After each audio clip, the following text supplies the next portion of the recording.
하나님께서 오늘 우리에게 주신 말씀은 신명기 11장 18절에서 32절까지 말씀입니다. 신명기 11장 18절에서 마지막 32절까지 말씀을 한 절씩 교독하시겠습니다.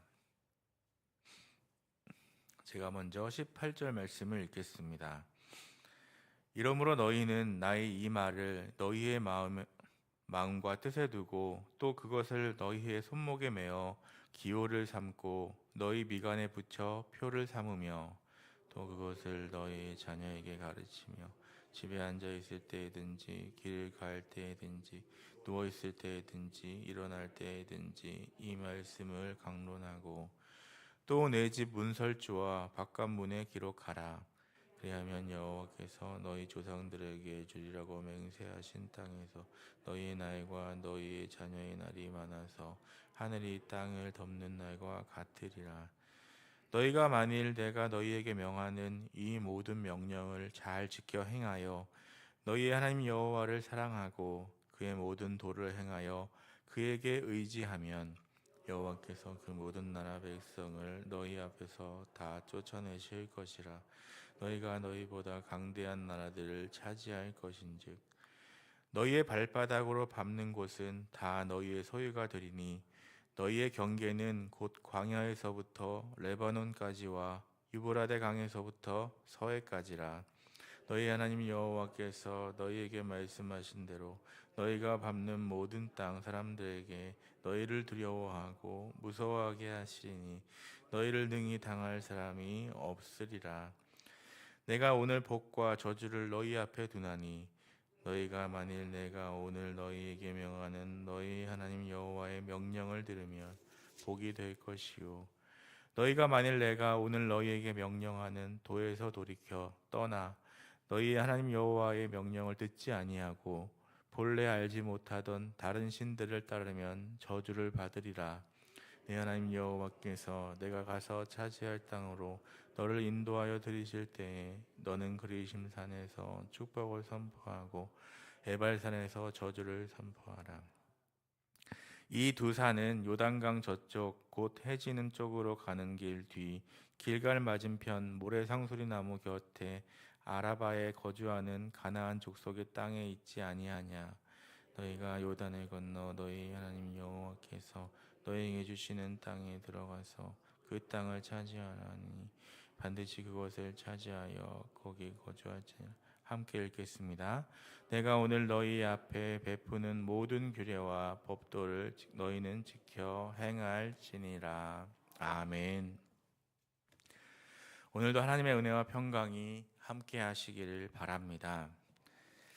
내일부터 묵상하게 되는 12장은 율법이 본격적으로 시작되는 단락입니다. 그 율법에 대한 기록에 앞서 오늘 모세는 마지막으로 율법의 순종을 강조합니다. 가나안은 무주공산이 아니었습니다. 가나안 주민도 타락한 문화도 또 풍요의 신 바알도 있는 땅이었습니다. 언제든 생명을 위협하거나 신앙의 덫이 될 수 있었습니다. 하지만 그 땅에서의 운명을 결정하는 것은 환경이나 군사력이 아닙니다. 순종을 통한 하나님과의 신실한 관계인 것입니다. 18절에서 21절은 이스라엘이 가나안 땅에서 그들의 날들이 장구할 수 있는 방법을 제시하고 있습니다. 그것은 하나님의 말씀을 항상 가까이에 두는 것입니다. 눈에 잘 띄는 손목, 미간, 또 문설주, 바깥문에 기록하라고 하십니다. 말씀을 항상 볼 수 있는 곳에 두어 늘 기억하고 최우선 순위로 삼으라는 뜻입니다. 기억과 순종을 위한 것인 것이요. 하나님과 구원의 역사를 기억하고 신뢰와 말씀 청종만이 현재와 미래를 지키는 유일한 길입니다. 하나님의 백성에게 있어서 그 앞길이 안전하고 형통하기 위해서는 하나님의 말씀을 항상 가까이 해야 합니다. 시편 119편 105절에 보면 주의 말씀은 내 발의 등이요 내 길의 빛이라고 했습니다. 하나님의 말씀에서 멀어지면 길을 잃게 됩니다. 정도에서 벗어남으로 위험에 처하게 된다는 말씀입니다. 이 세상은 어둡고 캄캄한 밤과도 같아서 세상을 비추는 빛인 하나님의 말씀이 없는 사람은 바른 길을 찾기가 불가능합니다. 우리가 목적지까지 안전히 가려고 하면 하나님의 말씀을 항상 가까이 두어야 하는 까닭이 바로 이것입니다. 캄캄한 밤에 도로를 주행하는 자동차의 전조등이 고장이 생겨서 길을 찾을 수 없다면 어떻게 될까요? 당장에 사고가 날 것입니다. 이 성도들 중에 적지 않은 수의 사람들이 말씀을 가까이 하지 못하고 있습니다. 이로 인해 그들이 그릇된 길에 빠지기도 하고 사단의 미혹에 쉽게 넘어가기도 합니다.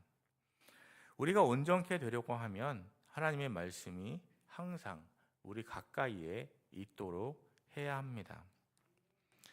하나님께서 인정하시고 상급을 주시는 사람은 하나님의 말씀을 가까이에 두고 힘써 지키는 자들입니다.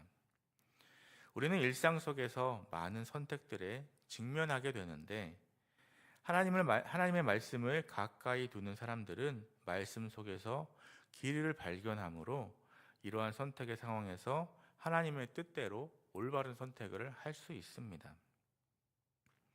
늘 하나님의 말씀을 가까이 함으로 하나님께서 기뻐하신 선택을 하고 어두운 세상에서 인생길을 안전하게 걸어가야 하겠습니다.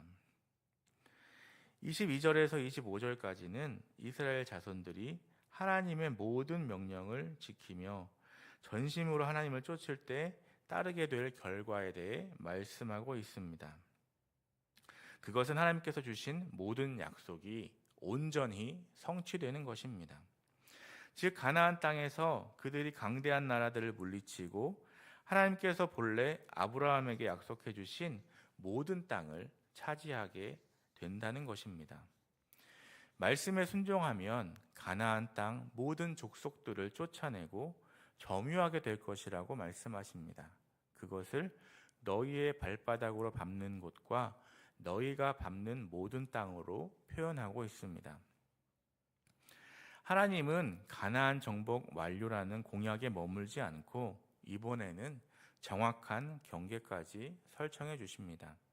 이스라엘이 차지할 약속의 땅의 범위는 광야에서부터 레바논까지와 유브라데 강에서부터 서해까지입니다. 이것은 영역을 가리키지만 더 본질적으로는 주권이 행사되는 범위를 가리키는 것입니다. 왕이신 하나님이 다스리시는 곳이면 어디든 하나님 나라가 되는 것입니다. 이 경계로 설정해 주신 땅은 사실 그리 넓은 땅이 아닙니다.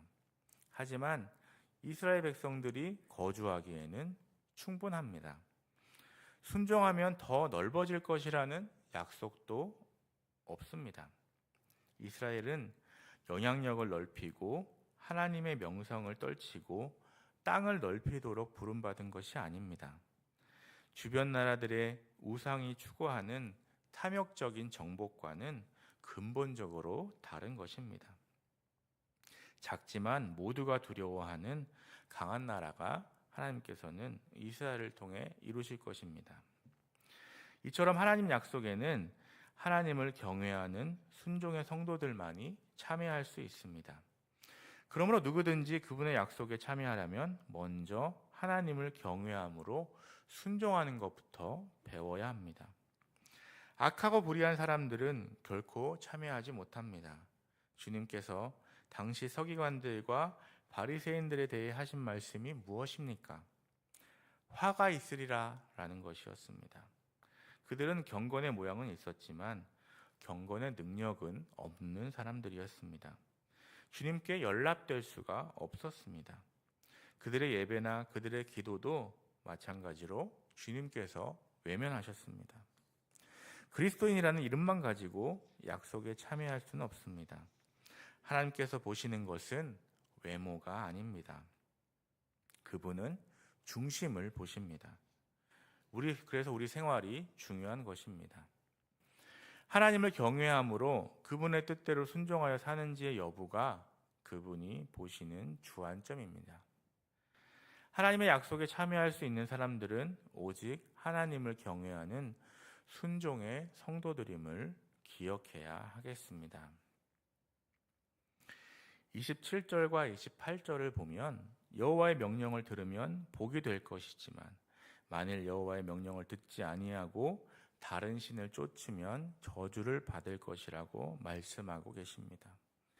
이는 여호와의 명령을 듣고 복을 받든지 듣지 아니하고 저주를 받든지 두 가지 외에는 다른 길이 없다는 뜻입니다. 이는 29절에서 그림심산에서 축복을 선포하고 에발산에서는 저주를 선포하라고 명령하신 부분에서 더욱 명백히 나타납니다. 이 그리심산과 에발산은 서로 마주보고 있으며 이스라엘 백성들은 축복과 저주를 선포하기 위해 두 산에 각각 반으로 나뉘어 서야 했습니다. 이는 곧 하나님이 선포하신 복과 저주의 영역에는 중립지대가 없다는 것을 말씀하시는 것입니다. 세상에서는 이것도 저것도 아닌 중립지대가 존재할 수 있습니다. 오히려 어느 한쪽에 치우치지 않는 것을 중용이라 하여 행동 양식에 있어서 하나의 미덕으로 꼽기도 합니다. 심지어 전쟁의 두 당사자 사이에서도 중립지대가 있어 적대적 당사자들의 사이의 완충 역할을 하기도 합니다. 그러나 영적인 영역에서는 중립이 불가합니다. 전쟁도 평화도 아닌 휴전이란 존재하지 않습니다. 의도 불의도 아닌 회색지대가 존재하지 않는 것입니다. 하나님께서 당신의 명령을 듣고 하나님께서 명하신 명령을 듣고 복을 받든지 아니면 듣지 아니하고 저주를 받든지 하는 것은 그만큼 여호와의 명령에 대한 명령이 분명하고 확실한 삶의 방향을 내리라는 결단의 촉구인 것입니다. 오늘 여러분은 어느 지대에 살고 계십니까? 혹시 순종도 불순종도 아닌 중립지대에 살고 계시지는 않습니까?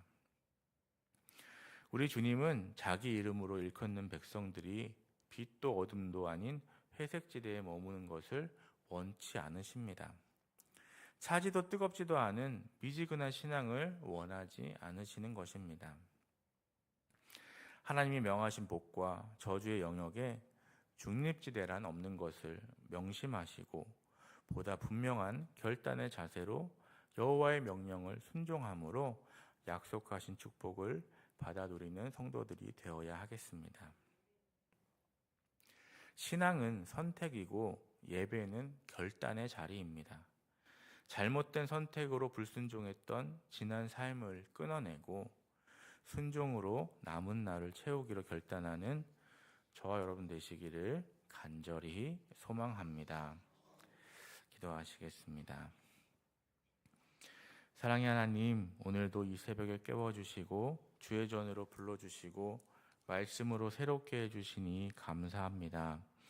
하나님, 말씀을 가까이 하지 못하고 주님을 의지하고 순종하는 삶을 살지 못함으로 불안과 불만이 가득했던 삶을 살았음을 고백합니다.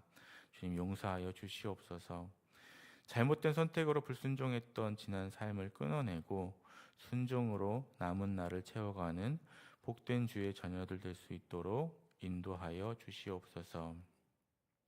병상 가운데 있는 환우들을 위해 기도합니다. 특별히 조규창 장로님 심장 관련 질병이 악화되셔서 삼성병원 중환자실에 입원해서 치료 중이십니다. 또한 오정남 집사님께서 지병으로 폐에 물이 차고 심정지가 오셔서 한일병원 응급실에 계시고 아직 의식이 없는 상태이십니다. 우리 주님께서 함께해 주시고 주님의 권능으로 치유하여 주시옵소서.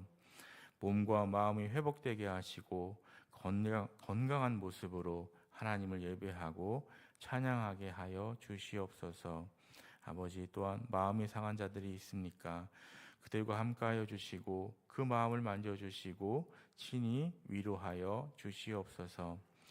오늘도 가정과 일터를 지켜주시고 우리들이 살아가는 삶의 현장 속에서 주님만을 높이는 복된 삶이 되도록 인도하여 주시옵소서. 예수님의 이름으로 기도드립니다. 아멘. 하늘에 계신 우리 아버지, 아버지의 이름을 거룩하게 하시며 아버지의 나라가 오게 하시며 아버지의 뜻이 하늘에서와 같이 땅에서도 이루어지게 하소서. 오늘 우리에게 일용할 양식을 주시고 우리가 우리에게 잘못한 사람을 용서하여 준 것 같이 우리 죄를 용서하여 주시고 우리를 시험에 빠지지 않게 하시고 악에서 구하소서. 나라와 권능과 영광이 영원히 아버지의 것입니다. 아멘. 이 시간 교회 또 나라와 민족을 위하여 각자 기도 제목을 가지고 또 특별히 우리 조규창 장로님과 오정란 집사님을 위해서 함께 기도하시겠습니다.